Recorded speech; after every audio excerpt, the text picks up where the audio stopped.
Don't just live for tomorrow, or just live in yesterday. Just be glad for all you have that's in today. And though you've come through many obstacles. Hey everyone, Connie here, and welcome to my blind reaction to Miss Kobayashi's Dragon Maid S, Episode 3. So, last time we basically got our depth and redemption for Ilulu, and she has kind of joined the team, the found family. For now, she seems to be staying with Kobayashi, but I doubt that's going to stay, especially since the opening shows her dancing beside this other kid who we don't know. So I assume this is just a temporary thing while she tries to start fitting in to human society and stuff. She needs to work on the hands. But we also saw that there was a member of the Harmony faction who had been sent to Earth to take her out or take her back or whatever. And he didn't seem to know that Toru was there. And on top of that, he didn't seem to know that Elma was there, one of his, I guess you could say, co-workers. So that's really interesting. And I thought last time, could this be a sign that things are being manipulated within the dragon's world, within their dimension or whatever? Is Toru's father or someone else hiding the fact that these dragons are in the human world? I don't know. We're gonna kind of have to see, but it definitely hints at some possibility of something big happening this season. We also had backstory on Ilulu that kind of brought to light a lot about the Dragon Society. Ilulu used to have friends that were human. She would play with them, she would hang out with them, and it seemed her, I assume, father was even willing to accept this and work to change things within Dragon Society and their regards towards humans. But at some point, Ilulu's parents were killed by humans. Obviously not the same ones as her friends, but by separate ones who were, I guess, just bad people. But because of this, those who had taken her in raised her into thinking that all humans are evil. And she was not allowed to play with her friends anymore or even see them again. And this caused Ilulu to basically be forced to adhere to this ideology of anti-human beliefs. And deep down, she was hiding this sorrow, this deep sorrow and depression over the fact that basically her life was ruined. That her friendships were ruined through no fault of any of theirs. It was no fault of her friends, it was no fault of her. And yet everything just had to be stopped because of the actions of others. And it delves into it definitely breathes this idea of racism against the humans by the dragons. It's just the idea of the logical fallacy of guilty by association, that all humans must be evil because these specific ones were, and so on and so forth. Ilulu, it seems, never truly believed that, but felt kind of like she had to take that ideology as well. She was raised by others to believe this after her parents died. She felt she didn't have a choice, so she adopted the ideology herself. And although not believing it, she went full force with it until through just talking and getting to know Kobayashi, she was able to see that she was right the first time, that dragons and humans can be friends, and that it's okay to be upset about what happened to her and what was done to her. So I really like what they're doing with this. I really like that they're developing this character pretty early on, but at the same time, I'm wondering why they're working on this so quickly. I'm wondering if that means there's going to be something notable that happens later in the season. And with everything else that I've been talking about, I definitely think there will be. I could not tell you what it will be at all, but we'll see. I'm definitely interested though to see how the season goes. I don't know if a full episode count has been unveiled yet, like how many episodes it's going to be. I don't know, but I'm thinking it'll probably be around 12, 13, something like that. But hey, we might get more. It's possible.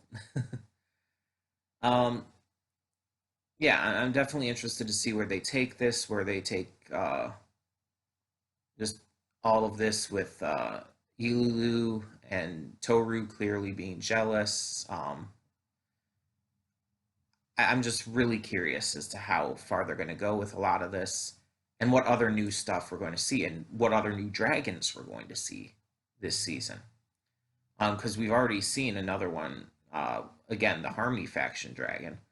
So, yeah, definitely curious. But in the meantime, we're just going to get this started and hope for the best. So, when the screen fades to black, pause the redirect and go to the description below. Follow the link to the reaction, and after you watch it, come back here to the redirect and resume play. Because after it fades to black and then fades back in, everything from that point forward will be my afterthoughts and will contain spoilers to the episode. So, that being said, thank you so much for tuning in, and I will see you at the reaction. And we are back, and we'll begin with spoilers in 3, 2, 1, now. This was really cute. This was a really cute, fun episode, and I really enjoyed it for a lot of reasons. So let's talk about kind of the first main segment. There's kind of like 3 main segments here. The first one centers around Saikawa coming over to hang out with Kana. At first, she thinks it's just the 2 of them alone there, but then finds out that Ilulu is there too. They decide to play some games, and at first, Saikawa invites Ilulu, but Ilulu refuses and goes and hides in the bedroom. They play some games, cuteness ensues, and then Lukua comes over. Lukua delivers some snacks, but also goes to see Ilulu, and basically, this is where a lot of the depth and interest that I was hoping we'd see more with Ilulu comes in.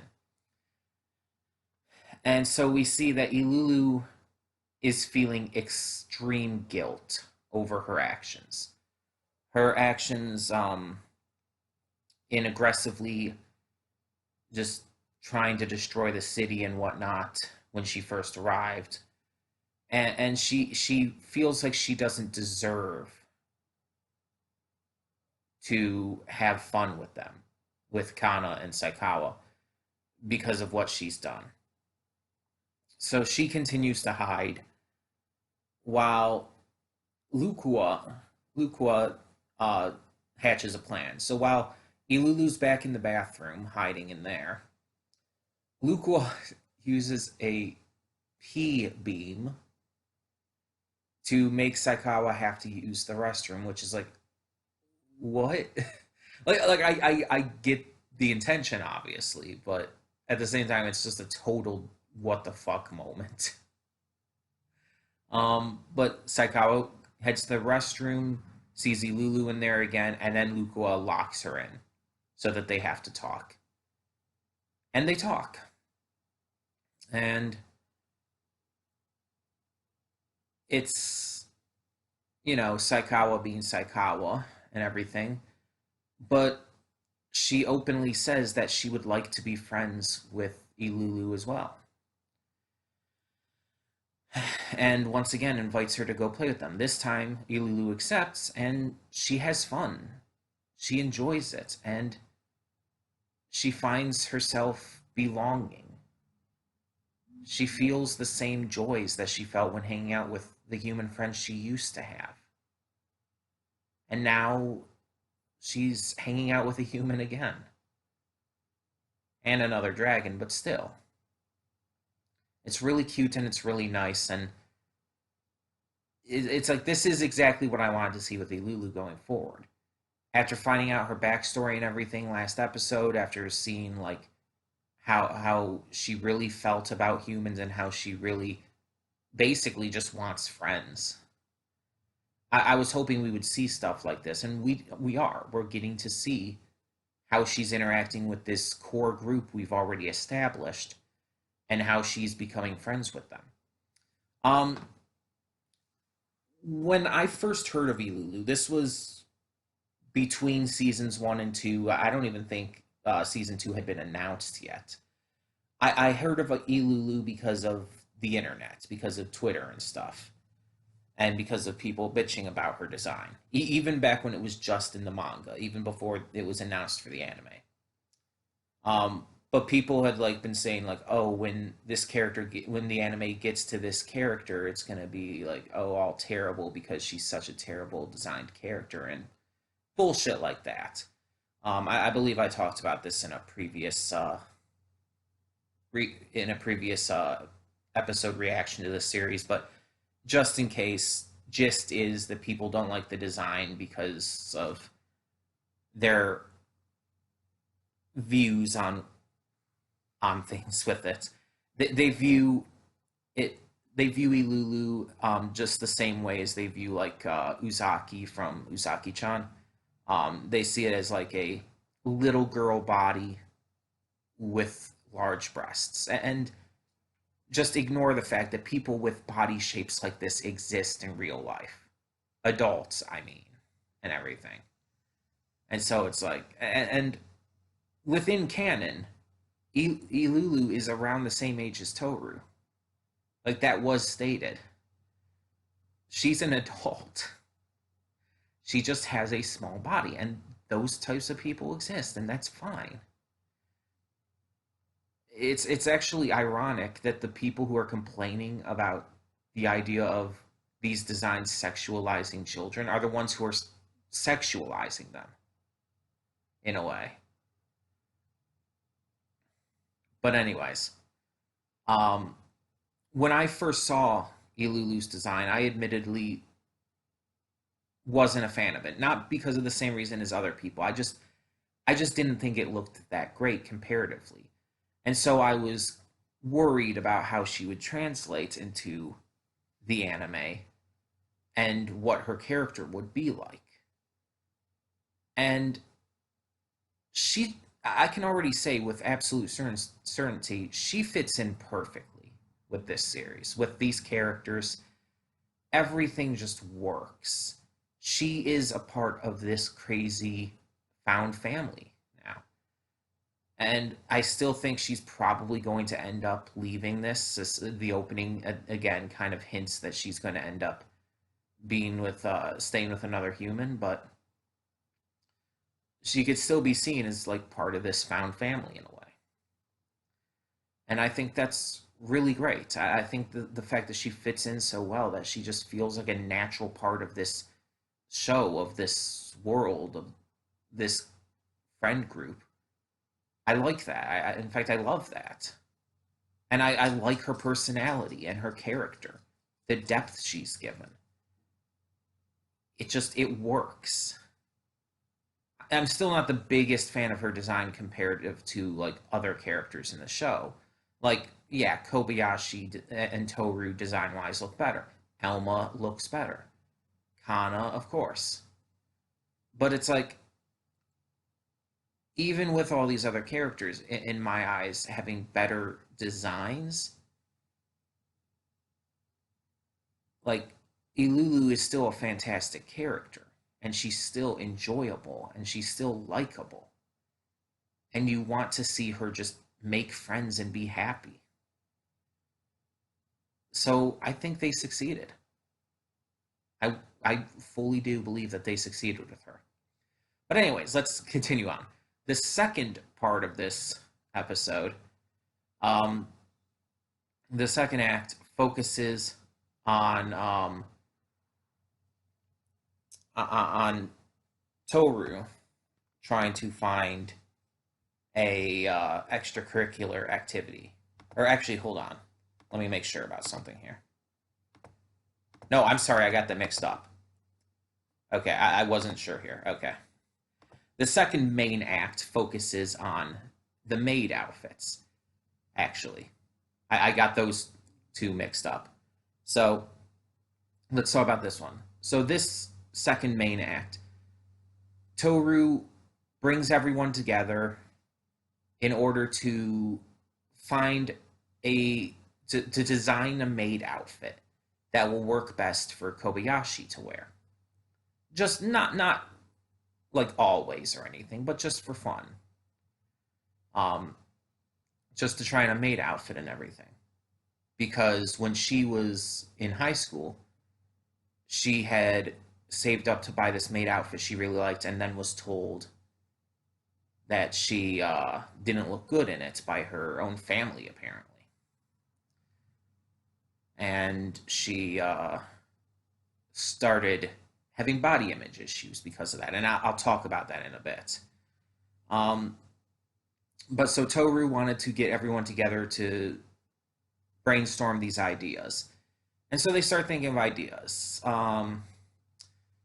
Alma's idea is a little too food oriented because Alma's obsessed with food. Luca's idea is basically an Aztec servant garb, which is not what they're looking for. But admittedly, like, it shows a brief like shot of what Kobayashi would look like in the outfit. It's really fucking odd. um, and I know I'm the weird one who finds Kobayashi to be the most attractive character in this show, but still, it's like I really love that outfit on her. It just looks really, really good.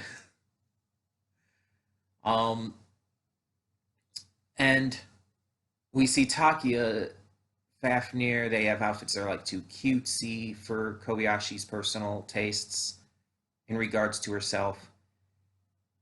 And Georgie comes up with what seems to be a very good design, but also puts forth this idea that a maid outfit is not about the outfit itself, but about who is wearing it and their reasons for doing so. And the idea is that any outfit that a maid wears is a maid outfit. And that a typical maid outfit, if someone else who wasn't a maid wore it, it would just be cosplay. That it wouldn't be like a maid outfit. And it's a really interesting perspective. One that Kobayashi seems to understand pretty well by the end here. And then we find out that Toru couldn't think of anything else because she would rather just see Kobayashi wear a copy of her own maid outfit, which Kobayashi really quickly agrees to do. And it's super fucking cute, and it's really just like a lovable scene. It's just like, oh, that's cute. I love that. Everything about that is awesome. And she does. She puts on the outfit, and she looks great in it. It looks really cute. And I've seen fan art of this. I don't know if the fan art was inspired by this part in the manga, or if people just wanted to show off what Kobayashi would look like in Toru's outfit. But I've seen fan art of this before, because of course you're going to see fan art of something like this. That's just going to happen. Um, I've seen fan art of Lukua in Toru's outfit too, so it's like, yeah. um, but she looks really cute, and it does work. And they decide to take a picture. Now, the third main section of this arc, I'll get to in a moment, but there is that one thing I want to talk about with the second section. Miss Kobayashi, our kind of titular character, one of the main characters of the show, alongside Toru, is stated in this episode to have body image issues. It never like uses that term exactly, but it's very clear that's what's being said. I don't know if this was ever specifically mentioned in season 1 or not. I don't remember. But this is a very real thing a lot of people go through. Kobayashi, when she was in high school, she wanted to wear a Maid cosplay. She saved up her money and she put it on, and I thought she looked cute in it. I thought she looked really cute, but her family apparently told her that she didn't. This caused her to have body image issues, really being afraid to express herself in the way she dressed, fearing that she wouldn't be seen as cute, that she wouldn't be perceived in a positive way. And because of this, she started dressing in more masculine or gender neutral clothing, expressing herself through her clothing choices in a less feminine way due to these body image issues. And this is really sad. And I don't know the full thing behind like her family saying that or whatnot, but it's really sad when a family does this and it causes this much of a problem. Now Kobayashi said in the past in season 1 that she doesn't exactly have any issues with her family, so I guess she didn't take it too personally, which is, I guess, good. But and we don't even know like if there was actually any real negative intent behind when they said that either. So, but this is a very real thing. People starting to have body image issues because of what loved ones or friends or whoever else, because of what they tell them and everything. And even not even just friends and family and loved ones and all, but even strangers. People can grow these body image issues and start really worrying about how they look. And that can manifest in a lot of different ways. One of which being dressing more neutrally, not expressing yourself as much in the way you dress, because you're afraid of how people will perceive that and how people will perceive you if you dress like that. And I myself have had plenty of body image issues, not just because of my weight and size, but for a lot of reasons. I mean, part of it, yeah, even can be linked to me being trans. And that comes with it too. But it's like there's a lot of times where I like to dress in very feminine clothing, in dresses and skirts, stuff like that.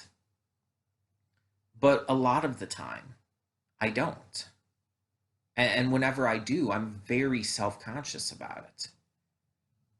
Whenever I'm wearing a dress, it's like I'm very self-conscious about my legs showing.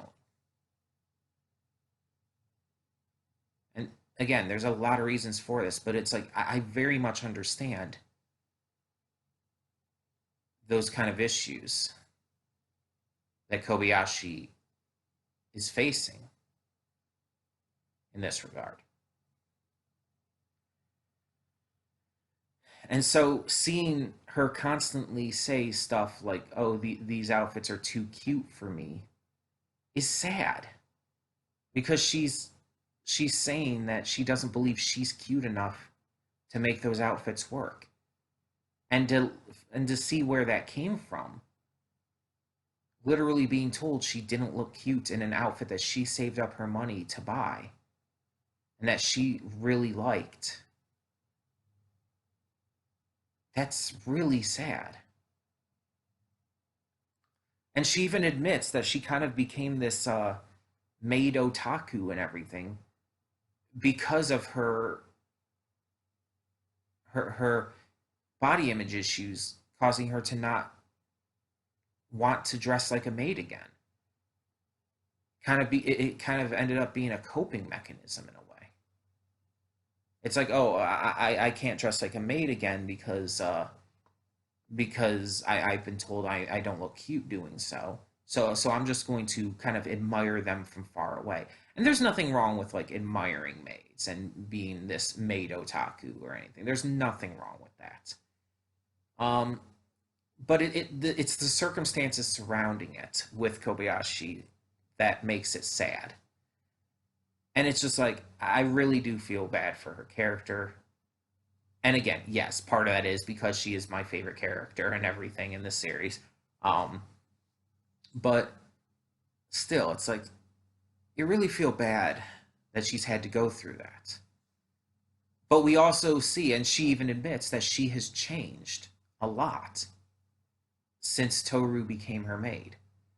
And so she asks Toru, "Will you keep being my maid? Will you keep cleaning up for me and all that?"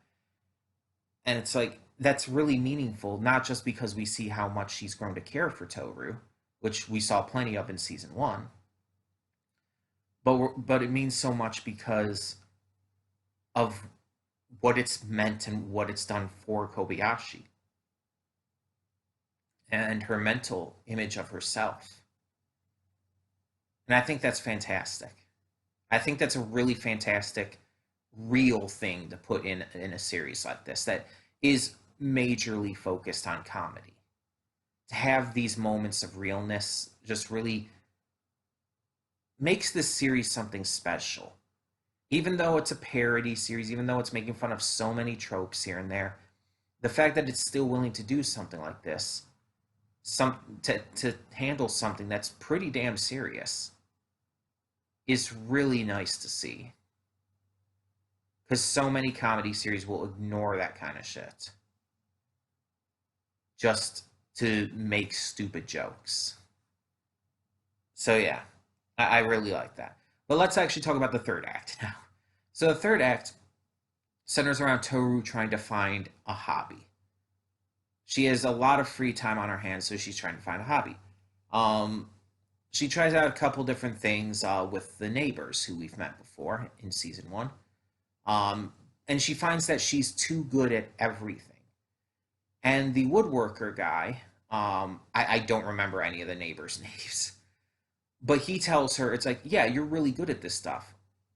But that's the problem. You're so good at this stuff, you are copying it perfectly. But you're only copying it. You're not putting your own identity into it. And this very much reminded me of Detroit Become Human. In that game, there's a scene, I guess minor spoiler alert for a game that's years old now. There's a scene in Detroit Become Human where one of your characters is an android for this old painter, and he asks you to draw a picture. You draw a picture. You get to choose whether it's of like a vase or of yourself or whatnot. You draw the picture, and it's like it's a perfect recreation. And that's what the painter says. He's like, this is a perfect recreation of reality. But you need to put yourself into your art. You need to make something that only you can see. You need to interpret, not just recreate. And it very much reminded me of that here because it's like Toru's kind of going through the same thing. She's excellent at playing the guitar. She's phenomenal at wood carving, but she's making these perfect recreations that don't have her stamp of identity in them. So what is her way of getting around that? Making everything about Kobayashi. She makes these dolls and these figures and these paintings and music, original music, all centered so heavily on Kobayashi. And it's really fucking funny, but also kind of a little weird and creepy. um, but in a fun way. And I love that when Kobayashi sees all of this, she's like, I'm not even much better when I'm drunk, so I can't even rightfully like complain about this.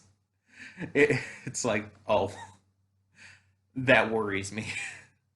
I mean, we've seen how she is when she's drunk, but it's like, are you doing all this kind of stuff with maids? Because if so, that's actually pretty hilarious. Um, but yeah, I really thought that was a more fun way to end things out because the other two acts dealt with some more serious topics while still being very comical, of course. But, dealing with Ilulu's uh, really heavy guilt and her just learning to make friends again for the first time. And then, of course, dealing with the fact that Kobayashi has body image issues and trying to help her find a maid outfit she can be comfortable in. Like, those are some pretty notably heavy topics. Not as heavy as they could be, of course, by any means, but they're still heavy. They're still pretty real, and again, I love that, but they definitely needed to calm it down. And there was sprinkled throughout some also little scenes of the kids playing Monopoly and all, or a Monopoly kind of stand-in game. It was supposedly really similar, but also looked pretty different, probably to avoid some issues with that kind of thing. But I love that Shota, who is normally very nervous and timid around others, is so fucking competitive with this game and is kind of a little devil about it. Like I've played Monopoly plenty of times, so I got exactly what was going on there. Him building like the hotels and having that death row and everything. It's like, oh yeah, I understand that very well. I've done it and I've had it done against me quite a lot. um, so I very much got the idea and the joke there, and seeing how competitive Shota is just fucking hilarious to me. Just because again of how he normally is. I do like that kind of comedic trope in a lot of uh, shows and whatnot, where you see these characters who are normally one way just suddenly just like snap and turn into a completely different character for some kind of situation. Whether it be competitiveness in a game or something else. I love that kind of idea that a character can just like flip a switch in their mind and become someone else when a certain situation calls for it. I mean, you could kind of say Toru can do that because she's normally very cutesy and fun, but she can actually become pretty intimidating at times too. Um, but yeah, there's a lot of fun in this episode, a lot of heavy stuff, a lot of ridiculousness, and overall, I enjoyed it. Another really good episode of Dragon Maid S. So tell me in the comments below, what did you think of this episode? And thank you all so much for tuning in. So for now, I'm Connie and I'm signing off. See y'all next time.